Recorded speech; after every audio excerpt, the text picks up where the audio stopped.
pulis. Oo. Okay. So, Senator Bato, no, dun po sa hearing, minsan po, correct me if I'm wrong, no, minsan sabi pa nga ni President Duterte, ayan, tanongin mo yan, senador na yan, kasama yan sa Davao, ano, na Oo, pumapatay. He was tinuro pointing, siya. tinuro po kayo.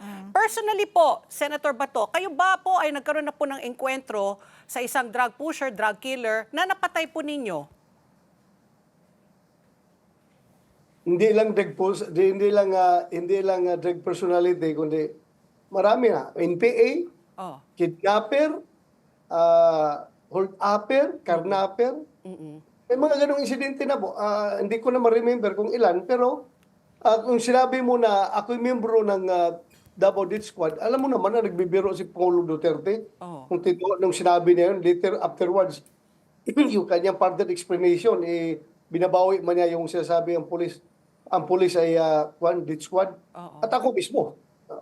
Aminin ko ba na Death Squad ako na hindi man ako membro ng Death Squad?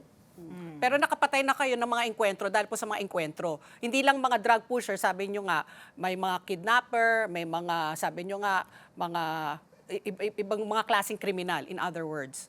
Yes po, Okay. yes po. Sige po. Kahit na legal yun, nakukonsensya pa rin ako. Kahit na justified yun, kahit na justified yung pagpatay ko sa kanila, alam ko, bawal pa rin yan na kumitil ng buhay. Pero what can I do?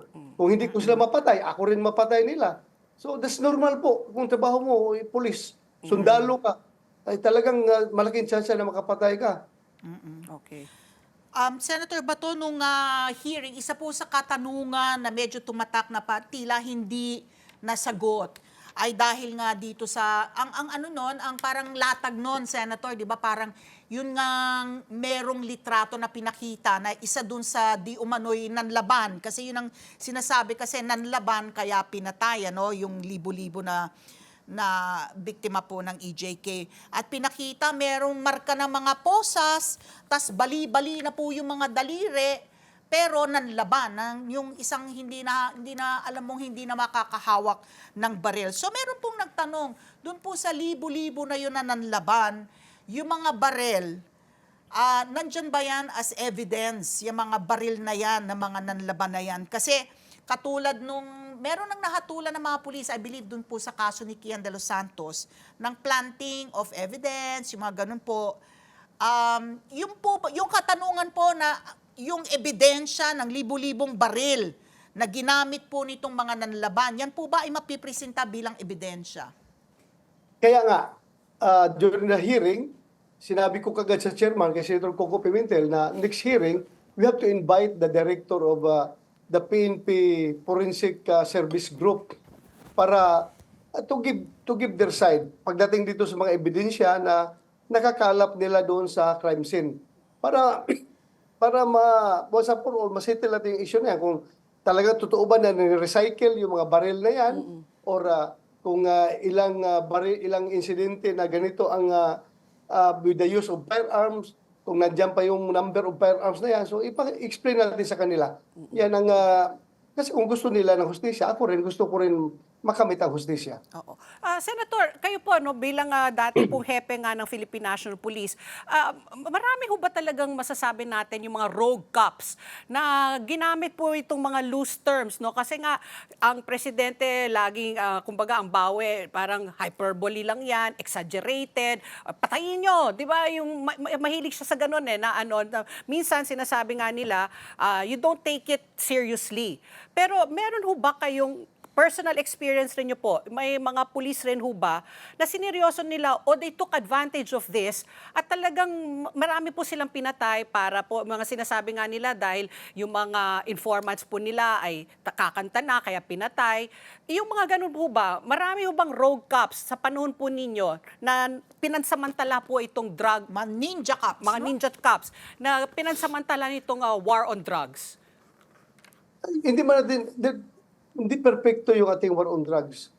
Merong nasingitan tayo ng mga intensyon ng mga pulis na may lalong-lalo ng mga ninja cops na gusto maglinis sa kanilang mga tao na ginagamit nila na pwedeng magdiin sa kanila at yun ay pinapatay nila. So merong nangyayaring gano'n, pero kung sabihin mo kahit na wala si President Duterte sinasabing patayin ko kayo mga puser kayo, kahit na walang sinasabi si President Duterte na gano'n, kung talagang ang intention ng isang pulis, may evil intention talaga siya na linisin yung kanyang traces, na hindi siya ma-implicate, no? Yung mga tao na ginamit niya ay kanyang linisin, then mangyayari talaga yan.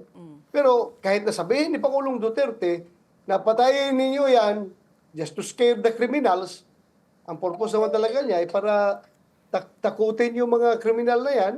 Kahit na sabihin niya gano'n, wala namang pulis rin na susunod na makakita ka na po, sir, baril ka lang ng baril dahil sinabi ng Pangulo. We are trained to serve and protect. Alam namin yung police operational procedure. Bawat pulis, bago yan gumraduate sa public safety basic recruit course, ay alam nila yung rules of engagement, yung police operational procedure. Alam nila yung mga batas na nagko-cover dyan. So, hindi po, hindi po yung masasabi mo na porque sinabi ni Pangulong Duterte, ganon, susunod na lang ang pulis. Meron kaming pinag-aralan may training kami, alam namin yun. Let's get together. Sunday 25. Sunday 25.